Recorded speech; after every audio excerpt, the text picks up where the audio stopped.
అందరికీ నమస్కారం. నా పేరు అర్చన. ఈరోజు కథ నా గుండె చప్పుడైనవే పార్ట్ 180. అందరూ ఇంటికి చేరుకుంటారు. మార్నింగ్ నుండి బేబీస్కి ఇరిటేషన్గా ఉంటుంది అని అంజలి రాగానే ఆమె చీర తీసేసి నైట్ సూట్ వేసుకొని పిల్లలకి కూడా డ్రెస్ చేంజ్ చేస్తుండగా వస్తాడు హర్ష. డోర్ దగ్గర నిలబడి హ్యాండ్స్ ఫోల్డ్ చేసుకొని పిల్లలకి డ్రెస్ చేంజ్ చేస్తున్న అంజుని చూసి కళ్ళు తిప్పడం మరిచి చూస్తున్నాడు. ఎన్నిసార్లు చూసినా ఎన్ని అవర్స్ ఎన్ని సెకండ్స్ అలా చూస్తూ బ్రతికేస్తాడు హర్ష. అంత ప్రాణం అతడికి. అంజలి అంటే అంజు వచ్చిన పతిని చూసుకోకుండా ఆమె పనిలో నిమగ్నమై సీరియస్గా పిల్లలకి వైపింగ్ చేస్తూ ఉంటుంది. ఇక బేబీస్కి డ్రెస్ చేంజ్ చేసి పాపని క్రెడిల్లో పడుకోబెడుతుంది. బుడ్డిగాడు ఆకలికి ఏడుస్తుంటే ఫీడ్ చేయడానికి రెడీ అవుతున్న అంజలి ఎవరో తనని గమనిస్తున్నట్లు అనిపించి తల ఎత్తి చూడగానే రెప్ప వేయడం మరిచి చూస్తున్న హర్షని చూడగానే చిన్నగా నవ్వి ఏంటి అన్నట్లు కళ్ళెగరేస్తుంది. ఆమెను చూడడంలో మునిగిపోయాడు అతను. ఏమైంది సార్ అలా చూస్తున్నారు అంటుంది అంజు. మీ మాటలకి ఈ లోకంలోకి వచ్చి ఫీడ్ చేస్తున్న అంజలిని చూడగానే చిన్నగా నవ్వి లోపలికి వచ్చి అంజు పక్కన కూర్చోగానే ఏమైంది సార్ అలా చూస్తున్నారు అంటుంది. ఏ చూడడం కూడా తప్పేనా? నాకు చూడాలనిపించింది చూస్తున్నాను. తప్పని నేను అనలేదు కదా. కానీ అంతలా ఎందుకు చూస్తున్నారు అంటున్నా. మామ్తో ఏదో చెబుతున్నావు, ఇప్పుడు చెప్పు అనగానే తల తిప్పి హర్షని చూసి నేను నిన్ను తప్ప ఇంకెవరిని పెళ్లి చేసుకున్నా హ్యాపీగా ఉండలేను అని చెబుతున్నా. ఆ థాట్ కూడా నీ మైండ్లోకి రానివ్వకు. This property is belongs to mine. నీ ఈ జన్మ కూడా నా కోసమే. నేను నిన్ను నువ్వు పుట్టక ముందే రిజర్వ్ చేసేసుకున్నాను. Any moment anything everything care of address all and all rights నాకే సొంతం. అంజలి అంటే సపరేట్ కాదు. అంజలి హర్షవర్ధన్ రెడ్డి. ఒకే ప్రాణం ఒకే ఊపిరి.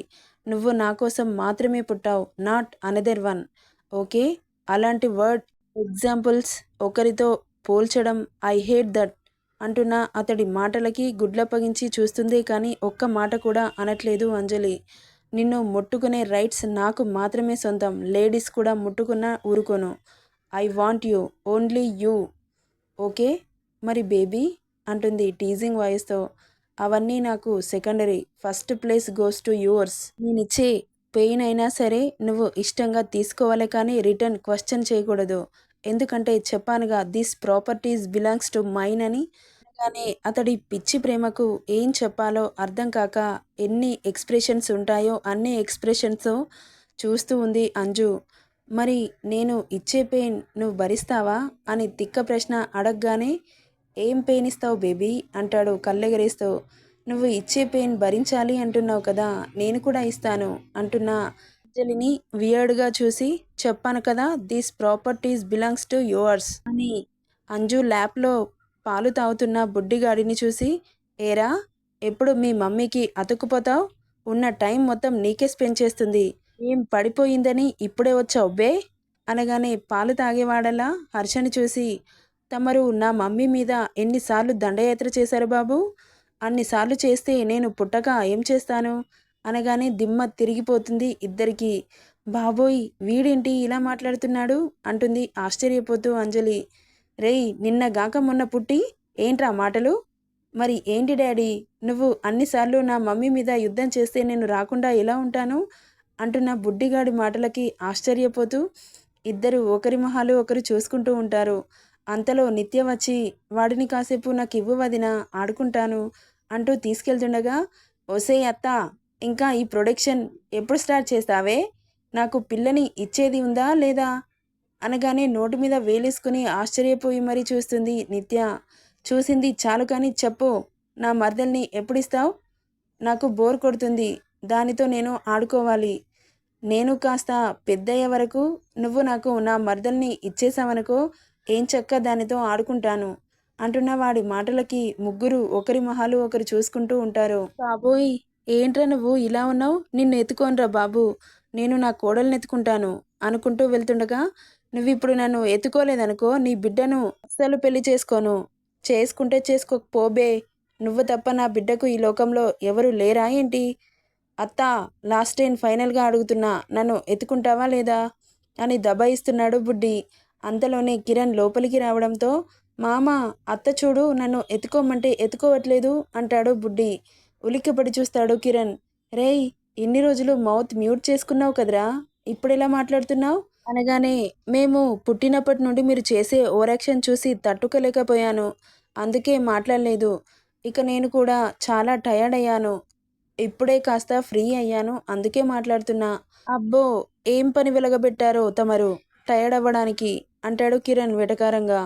ఏంటి మామ, నాకు చాలా పనులున్నాయి. పొట్టల నుండి బయటికి రాగానే బాగా చలేసి ఏంటో కొత్త ప్రపంచాన్ని చూస్తున్నట్లు అనిపించి మాట బయటికి రాలేదు. కడుపులో ఎలుకలు పరిగెడుతున్నాయి. మా మమ్మీ పాలు తాగడానికి చాలా కష్టపడ్డాను. ఇక పొట్ట ఎలా నింపుకోవాలో నేర్చుకొని రోజు మమ్మీ పాలు తాగి కాస్త ఇప్పుడే ఎనర్జెటిక్గా మారుతున్నాను. అందుకే ఇన్ని రోజులు మాట్లాడలేకపోయాను. ఆ టైంలో మీరు చేసే ఓవరాక్షన్ మామూలుగా ఉందా? బుడ్డిగాడు బుడ్డిగాడు అని ఒకటే గోల. మా డాడీ అయితే నన్ను కాదని నా చెల్లిని ఎత్తుకుంటున్నాడు. నేను కొంచెం పెద్దయ్యాక చెబుతా ఆయన గారి పని. నన్ను కాదని దాన్ని ఎలా ఎత్తుకుంటాడు అంటున్న బుడ్డిగాడిని షార్పుగా చూసి, ఒరేయ్ బుడ్డి, నీ తోలు వలిచేస్తా వెధవా, నా ప్రిన్సెస్ని అది ఇది అంటున్నావు. అబ్బో, వచ్చిందండి వయ్యారి. తమరు తోలు వలిచేస్తే చూస్తూ ఊరుకుంటాం మరి. ఏం చేస్తావు బే అంటూ వాడిని గుర్రుగా చూస్తున్నాడు హర్ష. చెప్పాను కదా డాడీ, నేను పెద్దయ్యాక చెబుతా అని. మరిప్పుడు ఎందుకు మాట్లాడుతున్నావురా? పెద్దయ్యాక మాట్లాడు అనగానే టక్కున మౌత్ మ్యూట్ చేసుకుంటాడు బుడ్డిగాడు. వాడి మాటలకి అందరూ పడిపడి నవ్వుకుంటూ ఉంటారు. కిరణ్ హర్షిత్ని ఎత్తుకొని వెళ్తుండగా అప్పుడే డైపర్ విప్పడంతో టాయిలెట్ పోసి 2 ఫింగర్స్ ఇస్తాడు బుడ్డిగాడు. ఏంట్రా ఇలా చేసేసావు అంటూ క్రయింగ్ ఫేస్ పెడతాడు కిరణ్. ఏంటి మామ, ప్రొడక్షన్ స్టార్ట్ చేయమంటే చేస్తున్నావా? అది చూడు, ఎప్పుడు ఇక్కడే ఉంటుంది. నీకు కూడా తీసుకెళ్ళాలన్నా సోయి లేదు. నాకు మరదల్ని ఇచ్చేదాకా నేను నీ మీద ఇలాగే దండయాత్ర చేస్తూనే ఉంటాను. కళ్ళు పెద్దవి చేసి వాడిని చూస్తూ ఉన్నారు అందరూ. బాబోయ్, తమరు బ్లడ్ అంటూ హర్షని చూస్తూ అంటాడు కిరణ్.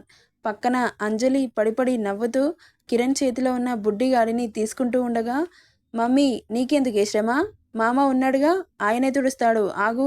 మామ, నువ్వు తుడు అనగానే, చీచి, నేనెందుకు తుడుస్తాన్రా, అయ్యి ఉన్నాడుగా తుడుస్తాడు, వెళ్ళు అనగానే, నేను అస్సలు వెళ్ళను, నువ్వు తుడవాల్సిందే. మా మమ్మీ తుడిచినా ఒప్పుకోను. తుడుస్తావా లేక నీ డ్రెస్కి అంతా అంటించనా అనగానే, బాబోయ్ ఆగరా బాబు అంటూ వాడి బెడ్ మీద పడుకోబెట్టి క్లీన్ చేసేస్తాడు కిరణ్. అమ్మయ్యా, మామ ఎంత బాగా తుడిచావో. నీతో ఎందుకు తుడిపించుకున్నానో తెలుసా? నా మరదలు ముడ్డి కూడా నువ్వే తుడవాలి కాబట్టి. అప్పటి వరకు నీకు ప్రాక్టీస్ అవుతుంది అంటూ వరదలా వస్తున్న వాడి మాటలకి అందరూ కింద పడి మరీ నవ్వుతూ ఉన్నారు. ఇక బుడ్డిగాడు మౌత్ మ్యూట్ చేసుకుని కిలకిలా నవ్వేస్తున్నాడు. వీళ్ళ నవ్వులు బయటికి వినబడుతుంటే ఏమైందని లోపలికి వస్తారు అందరూ. ఏమైంది అలా నవ్వుతున్నారు అనగానే జరిగింది చెబుతుంది నిత్య. తను చెబుతుంటే విని ఆశ్చర్యంగా చూస్తూ వాళ్ళు నవ్వుకున్నారు. అంతలో శ్వేత వచ్చి, బావగారు మిమ్మల్ని పెదనాన్న పిలుస్తున్నారు అనగానే రాజారావుతో కలిసి కూర్చున్న జమీందార్ దగ్గరికి వస్తాడు హర్ష. చెప్పండి మావయ్య అనగానే, పంతులు గారికి కబురు పంపాను బాబు.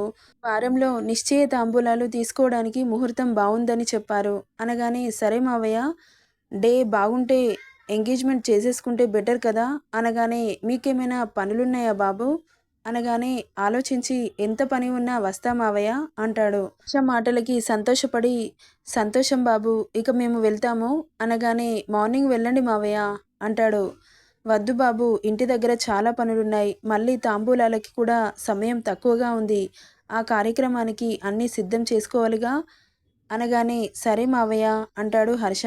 ఇక శేఖర్ వాళ్ళు కూడా వెళ్తామనడంతో సరే అని వాళ్ళని పంపిస్తాడు హర్ష. శేఖర్ సుష్మా ఎక్కడ ఉందా అని వెతుకుతూ ఉండగా అతడిని అబ్జర్వ్ చేసిన హర్ష సుష్మా అని పిలుస్తాడు. అంజలి రూమ్లో ఉన్న తనని. హర్ష అలా పిలవగానే పరుగున వస్తుంది సుష్మా.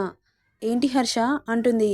శేఖర్ వాళ్ళు వెళ్తున్నారు అని చెబుతాడు. ఆ మాటకి ఏం చెప్పాలో అర్థం కాక తల కిందికేసి చూస్తూ ఉంది. శేఖర్ సుష్మ దగ్గరికి వచ్చి, వెళ్తున్నాం సుష్మా అంటాడు. ఆ మాటకి సరే అన్నట్లు తలూపుతుంది. ఒకసారి నీతో మాట్లాడాలి అంటున్న అతని మాటలకి షాకింగ్గా చూస్తూ హర్ష వాళ్ళిద్దరిని చూసి చిన్నగా నవ్వుకొని, సుష్మా మాట్లాడతాడంట, వెళ్ళు అంటాడు. హర్ష అలా అనగానే ఏం మాట్లాడాలో అర్థం కాక శేఖర్తో పాటు వెనకే వెళ్తుంది సుష్మా. నెక్స్ట్ ఏం జరుగుతుందో నెక్స్ట్ పార్ట్‌లో చూద్దాం. ఈ స్టోరీ ఎలా ఉందో కామెంట్ చేయండి. నచ్చితే లైక్ చేయండి, షేర్ చేయండి, సబ్స్క్రైబ్ చేసుకోండి friends. Thank you for listening.